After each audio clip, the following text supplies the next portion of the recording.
morning, everybody. We're here today to talk about Book Q, the book club, and the segment will be Tell the Writer. I'm here with two ardent readers, Alex Carril from Madrid, Hello. Spain. Hi, good evening from Madrid. Lovely. And Sandra Pat from Santa Monica, California. Good morning from Santa Monica. And I'm E.WainDecker from Hollywood, California, the Hollywood Hills. And we're here to discuss Simply Rose. I'd like to do a review from Juror 50 of the Writer's Digest Book Awards competition, because I feel that it really sort of encapsulates what the book is about, Simply Rose. She writes, "Your blurb captures your story perfectly. It really is a deliciously psychotic read. It was so much fun to read, I devoured it in one sitting. You have a gift for taking something extraordinary like Rose's career and putting it into the everyday without losing any of the horror of what she does. She doesn't see killing as murder, it just is something she needs to do. And yet, as horrifying as that is, it works in your story. That's a fine line to walk, and you do it without the reader losing any respect for Rose. And that's terrific writing." And I thought that was delightful.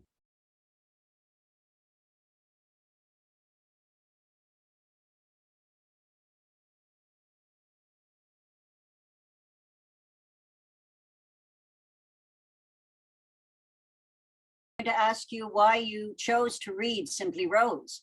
Was it the blurb on the back, or was it the first cover? Of course, you hadn't at the time seen the second cover, but we could talk about those as well.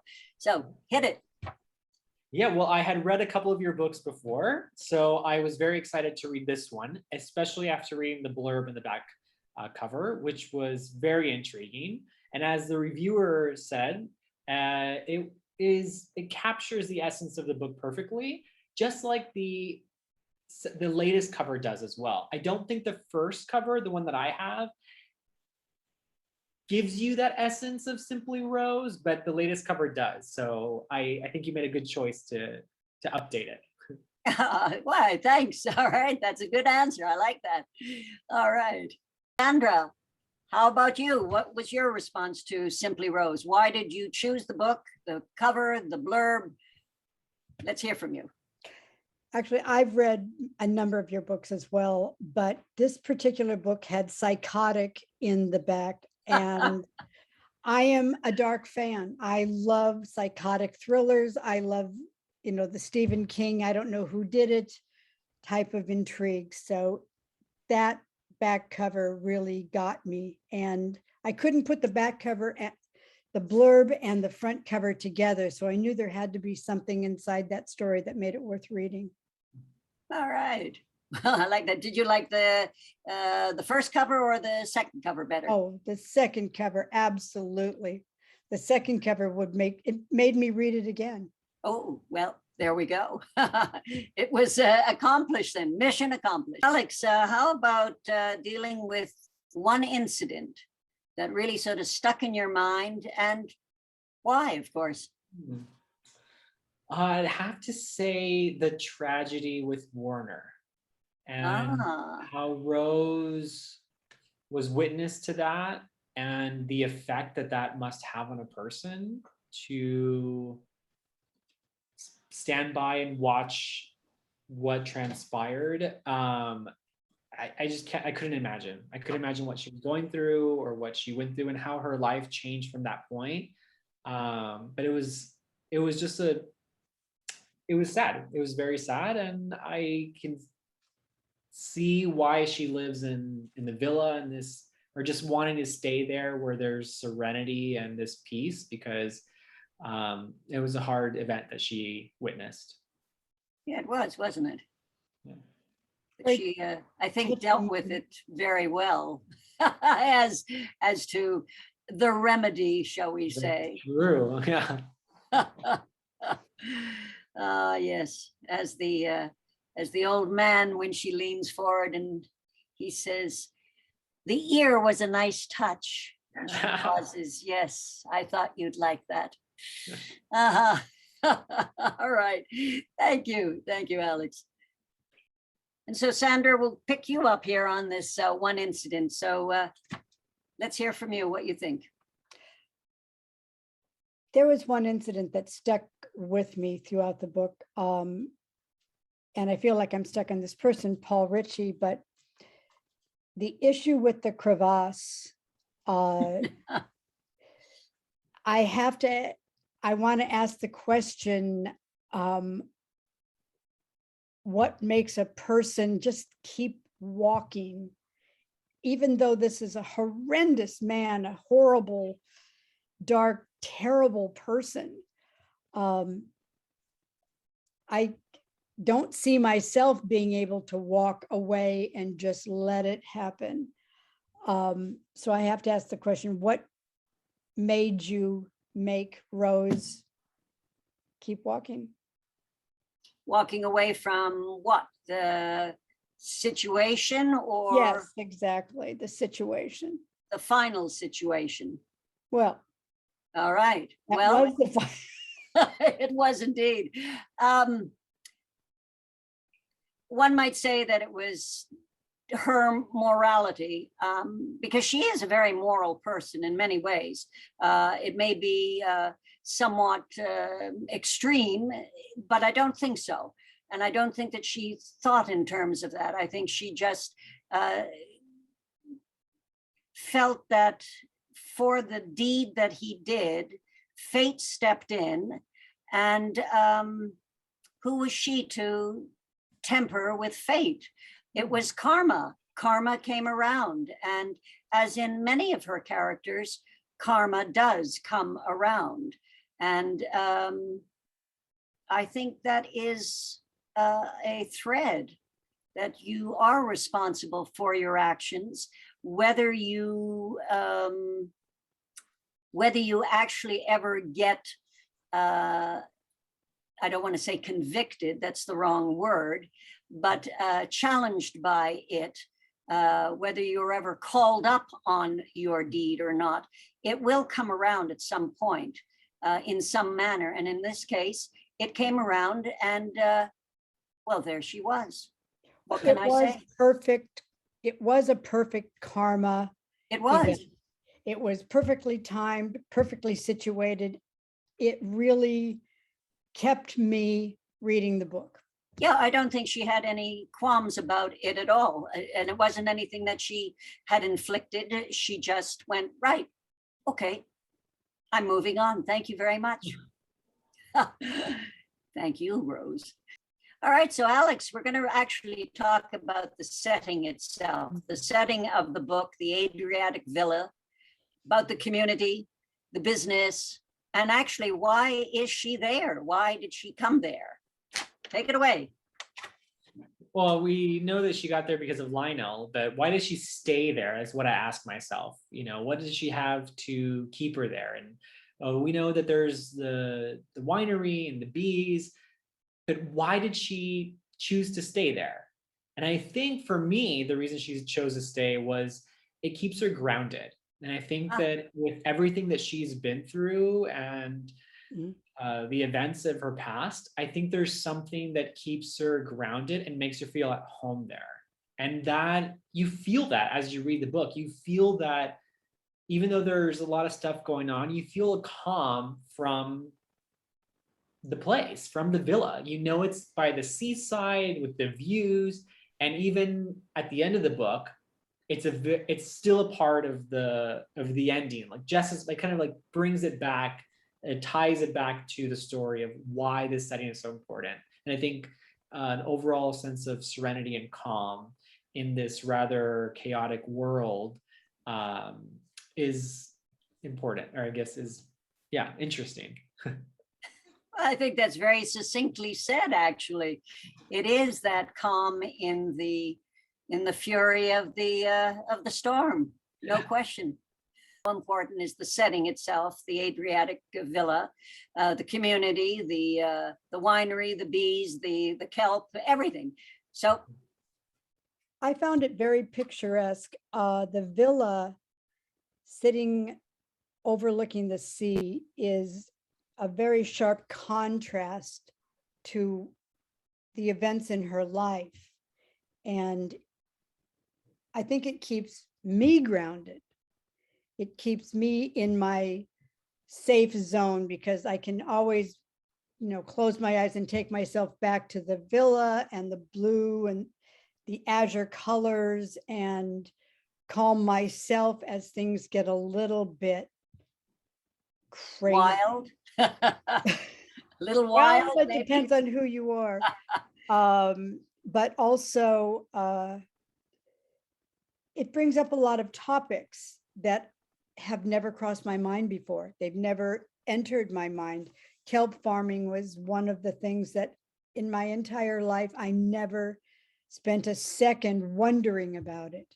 And now I spend my time, not all of my time, but it crosses my mind now and again. And it never would have had I not read this book and had that not been a part of it. Yeah, the kelp farming has become sort of a major force in our society nowadays, which is really interesting. And it'll really take a major platform, shall I say, for the food industry, because that is where we're heading. And so farming of it. And then, of course, she had the sweets, the kelp sweets. I know Alex had a song to go with it, which I thought was great fun. So hit it, Alex. Let's hear that song. I thought about the Beatles song, Help, and I was like, help, food for cattle, kelp.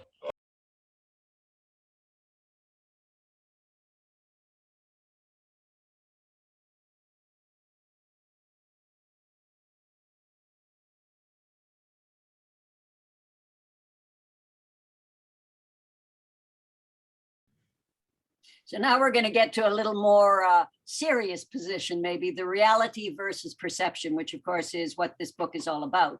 The tales that she tells, are they true? Are they fantasy? Are they her reality, anyone's reality?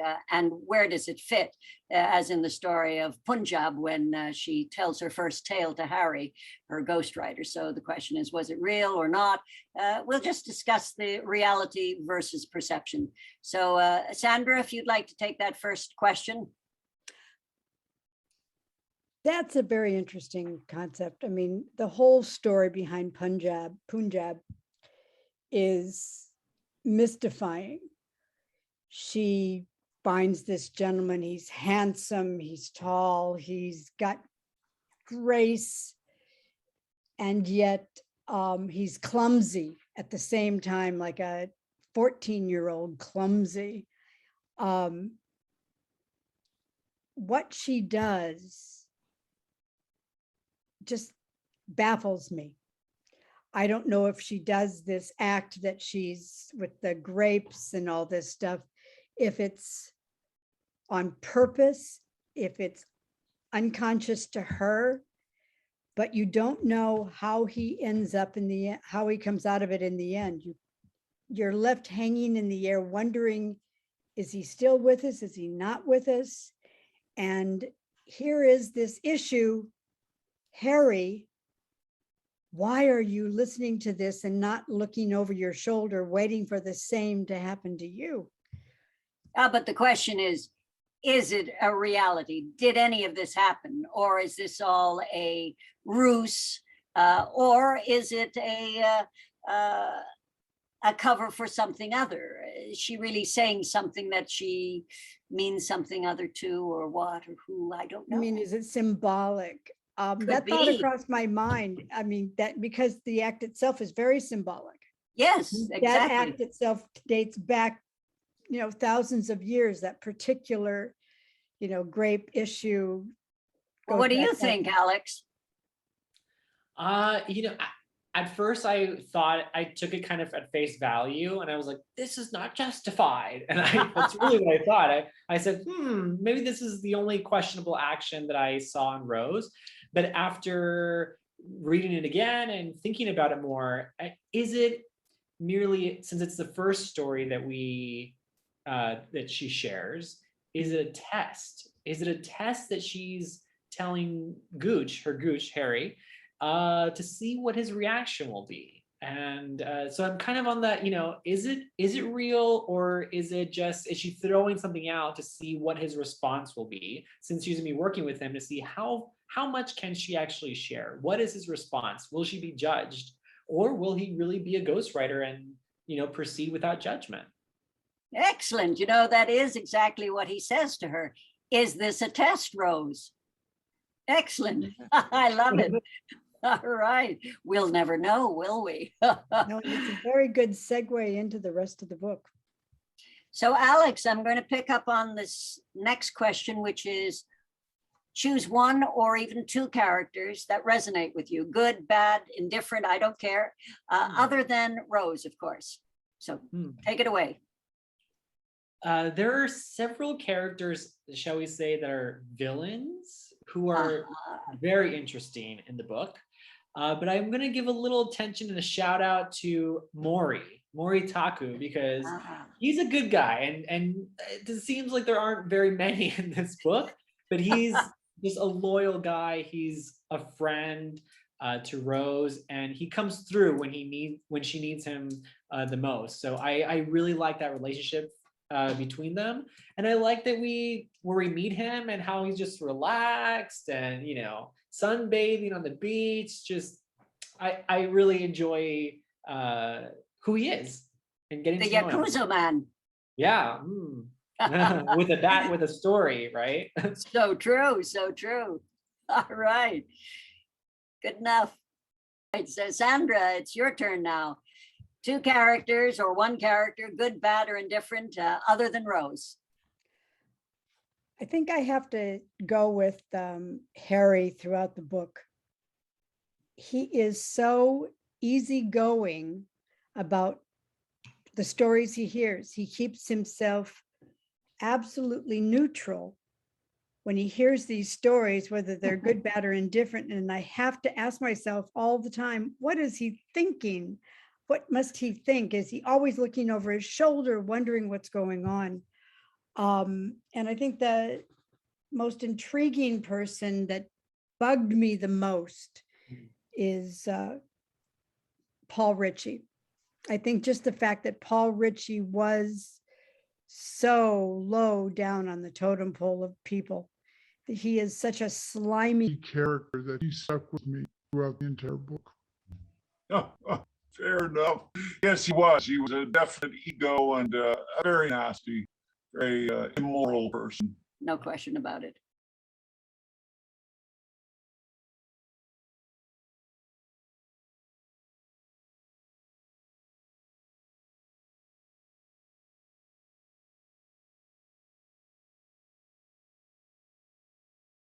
So then this takes us into the talk about Peter and his relationship with Rose, his psychopathic or schizophrenic behavior, his shape-shifting, his, I don't know how else to phrase it, whether it's real, unreal, whether it is tangible.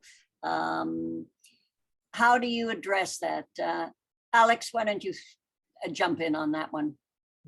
Yeah, like you mentioned, I think there's another question here of perception versus reality, and what exactly does it mean when Peter transforms into a wolf, and how does Rose perceive that? We know that he's schizophrenic as well, but this next level of transmorphication, transmorphine, Yes. is it a myth? Is it real? Is it something that you just believe or that's within you? Or is the wolf a persona and that's part of his schizophrenia instead of another person? It's an animal. And I think that Rose has an interesting response, a quick response when needed. Right. And it's, again, just another, I don't want to say it's an interesting and a very exciting, let's say, experience for a psychologist to have in one's office. Truly, truly, truly. It's not something you find every day. So how do you view this, Sandra? Oddly enough, I think, the interaction between them, I think Rose sees herself a little bit in Peter. That, good versus evil, that his ability to let something loose let that animal loose resides in Rose as well. So I think that that's their connection, that she's looking for answers more for herself as she assists him through his life, through his issues. But at the same time, the reader, as I'm reading it, I'm asking myself, is this really happening? Is this animal really coming out of his body? And does he now look like a wolf? Is he growling? Right. It's written in such a way that I have to ask myself that question. Is this really real? Or is this just the illusion that he paints so beautifully by his own psychosis? Oh. And by wonderful writing, I might add. Oh, I thank you. I thank Absolutely. you. That's lovely. I always thought that was such an interesting segment in the book. And a thought that the shape-shifting, it's so prevalent in so many stories going back. It's prevalent in a lot of films. And one truly wonders, are these things that actually do happen? As we say here, this is the discussion. Is it real? Is it not? Is it a perception? Is it the internal coming out in a form of something that we can all relate to being an animal, as versus to some sci-fi alien? Or maybe you could relate to an alien, I don't know. So either way, like that. Either way, there we are. Yeah, no, I appreciate that. That's good. So you did get the point of the Peter and the wolf. All right. And you don't really get the answer. No, so it gets to linger in your mind. And that part of it, by the way, I like that part of it. That stays with me. I like a book that has something about it that sticks with me, kind of like that bubble gum on the bottom of your shoe. Dealing with the heredity and versus the environment, which I thought was a really interesting segue in conversation with pros and cons. We'll explore Rose's career as an artist, the importance of it, the importance of the locations, and maybe the segue into why she changed from the art, her career, into psychology, for clarity, for understanding, who knows? That's open for discussion. So Sandra, why don't you start with that? I think her career as an artist is very fitting to who she is and how she relates in her life. She's very expressive, yet from an appearance point of view, you don't see that expression. So you get to experience it through her artwork and through her introduction of art to the community she's got surrounding her. I think she went as far as she could as an artist. I think she dug deep within herself to show what is going on in her psyche. And I think it's some of that, along with, the heredity versus the environment, but a lot of her art expression is what led her to move into psychology, to wonder why she does what she does. She does. Alex, what are you thinking? I think that as an artist, it kind of opened up doors for her to travel different places and to experience new things. But along the way, she had a fair share of situations, and dark good, situations, maybe. Yes, very. And I think that all these experiences led her to maybe question: does she really want to stay in this world? Or maybe she needed to change out of this world with things that had happened in the past. Maybe it was a tactic to kind of get out of the artistic world, get out of that realm, and move into something that maybe she wants to explore for herself as well. So psychology, obviously, and trying to find answers for herself and for the people that she's come into contact with, maybe trying to not justify, but find explanations for the people that she's come into contact with. Like, why or how can people become the way they do? All right, so Sandra, as they say, I'm going to throw the question at you. Got it. Rose's sense of right and wrong or loyalty, and did we like Rose as a person? So let's discuss her right, wrong, loyalty, and her likeness. Go ahead. I have to say right away, I like Rose. She's authentic. Her actions are authentic. It isn't about, for me, it is not about whether it's a right or a wrong reaction or whether she's loyal or not loyal. She's loyal to herself. Her actions are right for her. And it gives her a sort of courage to be who she is. She has no judgment whatsoever. She doesn't care about what people think about her. She just does what she thinks she needs to do for the situation that's presented to her. Of the books that you have written, Rose is one of my favorite characters because she brings out the best in me, the me that's got a lot of chutzpah, that's got guts. Good. And what about you, Alex? Is it bringing out the chutzpah in you? I do like Rose. I think she's a very interesting character.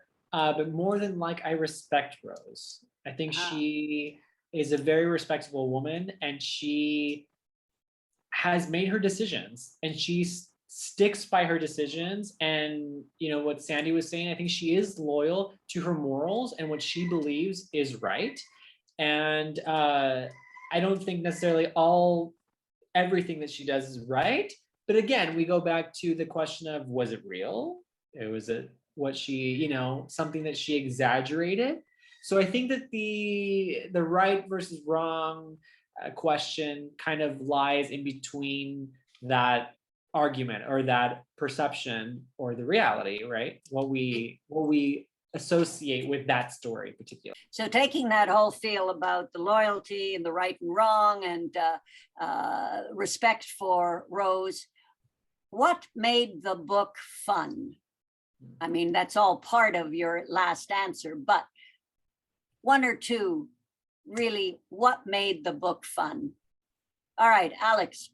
Yeah, well, I think one is what the back cover, the blurb says, deliciously psychotic. And it really is that, there are these tales that are psychotic, let's say, but they're told in such a way that it's just, it's like candy. It's like those kelp sweet salts, those sweet candies, just want more. Sandra. I have to agree. The book was fun to read for me because I never knew what was going to happen next. And I like this sort of exciting, ooh, she just did this. What could she possibly do to top that? It's like the birthday present you get when you're young and you want it to get bigger and bigger and bigger. She really tops it every time, and so naturally. And it begs the question, how did you conceive these theories? I have known you for over 20 years. This is a side of you I have not seen before. But it is a phenomenal read. It is a wonderful read. Well, it's I'm a delighted. read that I have read more than one time. Well, I'm delighted. I'm delighted. Well, on that note, I have to say I thank you all very much for joining us. Alex in Madrid, Sandra in Santa Monica, me here in the Hollywood Hills. Thank you for having me. Please, I look forward to having you again on the next book. Oh, this has been tons of fun. Oh, And lovely. about a character I love so much. All right. Well, we'll close out on that note and see you next time. Bye-bye.